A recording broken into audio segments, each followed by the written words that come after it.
प्रश्न number 10 important प्रश्न है। किसी रास्ते के दोनों ओर स्थित घरों की दीवारें एक दूसरे के समांतर हैं। समांतर मतलब रेल की पटरी जैसा। और ये बीडी रास्ता है और ये दीवार है। दीवार ज़मीन की लंबवत होती है, यानी 90 अंश का कोण बनाती हैं, इसलिए यहाँ 90 अंश का कोण हो जाएगा। तो अब जैसे जैसे प्रश्न में है ना उसी के हिसाब से लिखते हैं, तब दिक्कत नहीं होगी। किसी रास्ते तो माना बीडी रास्ता है, दोनों ओर स्थित घरों की दीवारें तो रेख बी एक्स तथा रेख डी वाई दीवारें हैं। आप कहेंगे किरण बना है, तो दीवारें हैं। फिर 5.8 मीटर लंबाई वाली सीढ़ी का सिरा रास्ते पर हो। ये रास्ता है बीडी और उसका सिरा घर के 4 मीटर ऊंचाई पर स्थित खिड़की पर पहुंचता है। तो माना जो ये दीवार है इसकी खिड़की ये है और जो दूसरी दीवार है वह उसकी खिड़की जो है ई है, और एक सीढ़ी है। ये बीडी रास्ता है, यही समझे ये सीढ़ी है। या सीढ़ी एक बार इधर लगाते हैं और एक बार इधर लगाते हैं। सीढ़ी तो सेम लंबाई की है, जो इधर होगी वही इधर भी होगी। तो सीढ़ी की स्थिति क्या हुई, ए सी और सी ई। ये सीढ़ी की स्थिति है ए सी और सी। तो और जो कहाँ तक पहुँचते हैं, पहली दीवार की खिड़की ए तक और दूसरी दीवार की खिड़की ई तक।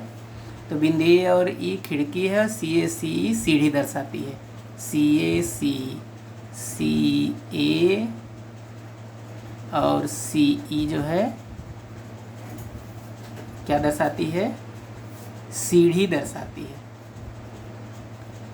तो प्रश्नानुसार ये यहाँ 4 मीटर तक पहले दीवार पे पहुँचती है, तो ए बी बराबर 4 हुआ। और दूसरी दीवार पर जो है यह कहाँ तक पहुँचती है, 4.2 तक पहुँचती है, 4.2 मीटर। और ये तो सीढ़ी है और सीढ़ी की लंबाई जो है दिया है 5.8 मीटर। ये भी दूसरी बार इधर दूसरी दीवार पे झुकाया गया है, इसलिए दोनों की लंबाई सेम है क्योंकि दोनों ही सीढ़ी है। अब तो कहाँ तक पहुँचे हम सब, खिड़की तक पहुँचता है। तो रास्ते की चौड़ाई, रास्ता मतलब ये रास्ता है बी से लेके डी तक। ये देख रहे हैं 2 खंडों में बट गया है, एक खंड है बी सी और दूसरा खंड है सी डी। तो दोनों खंडों को अलग अलग निकाल करके तब जोड़ देंगे। तो पहला खंड निकालने के लिए ये पहले वाले समकोण त्रिभुज में पाइथागोरस का प्रमेय लगा देंगे और दूसरे खंड को निकालने के लिए इस दूसरे वाले त्रिभुज में पाइथागोरस का प्रमेय लगा देंगे। तो ये दोनों भुजाएं आ जाएंगी और तब रास्ते की चौड़ाई बी डी बराबर बी सी धन सी डी। तो चलिए हम अब पहले वाले त्रिभुज में समकोण त्रिभुज में पाइथागोरस लगाते हैं। त्रिभुज ए बी सी में कोण ए बी सी 90 अंश, दीवारें जमीन के लंबवत होती हैं। तो ये 90 अंश है तो सामने वाला क्या हुआ, कर्ण हुआ। इधर 90 अंश है तो सामने वाला क्या हुआ, कर्ण हुआ। अब पाइथागोरस का प्रमेय लगा देंगे। सी ए स्क्वायर बराबर ए बी स्क्वायर धन बी सी स्क्वायर। मान दिया है सी ए 5.8, ए बी 4, बी सी ज्ञात करना है। 5.8 का 5.8 में गुणा, 4 का 4 में, ये जैसे था वैसे। 58 का 58 में गुणा किया तो 3364 है। एक और 2 अंक पे दशमलव लगा दिया, ये 4 चौक 16।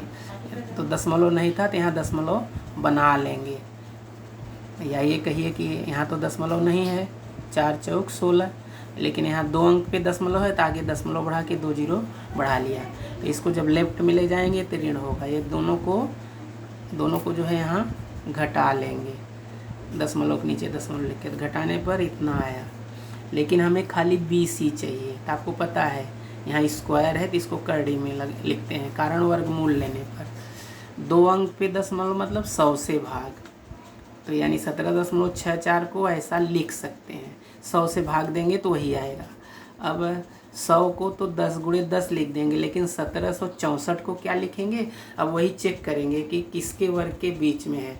तो 40 का वर्ग 1600, 50 का 2500, 1600 और 2500 के बीच में है। 1600 और 2500 के बीच में है।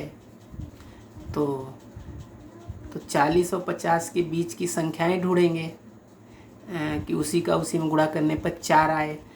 तो 2 संख्याएं हैं 42 और 48, 2 दूनी 4, या देख रहे हैं 4 और 8 8 64। अब दोनों को चेक करेंगे। तो जब 42 का 42 में गुणा किया तो ये मिल गया, इसलिए दूसरा वाला गुणा करने की ज़रूरत नहीं है। तो 1764 की जगह 42 × 42, तो 2 बार से 1 बार। 42/10 मतलब 10 से भाग देंगे तो 4.2 मीटर। ऐसे ही ये दूसरे समकोण